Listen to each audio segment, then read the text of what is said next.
In today's video, I'm going to teach you how to create a clean lower third in Adobe Premiere Pro.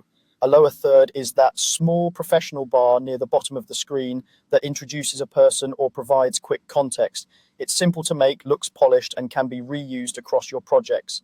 Start by adding your text. Select the Type tool or press T on your keyboard and click directly in the program monitor. Type the name or information you want to display.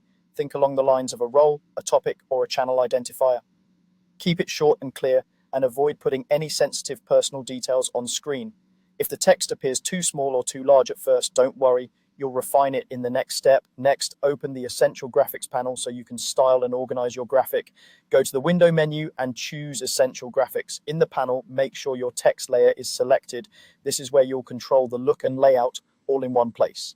If you're not seeing the options you expect, confirm that the correct text layer is highlighted in the panel's layer stack. Now, style your lower third, pick a font that matches your project's tone, adjust the size for readability, and choose a color with enough contrast to stand out over your footage. For a more professional look, add a simple rectangle bar behind the text. Use the shape tools in Essential Graphics to draw a rectangle, then place it below your text layer in the stack so the text sits on top.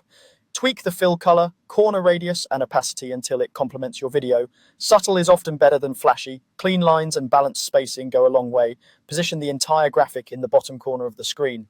With the selection tool, click and drag the group or use the alignment options in Essential Graphics. Leave a bit of breathing room from the edges so it doesn't feel cramped. If your program monitor shows safe margins, aim to keep the lower third just inside those guides for broadcast-friendly placement. If you want to animate it, head over to the Effect Controls panel with the graphic selected.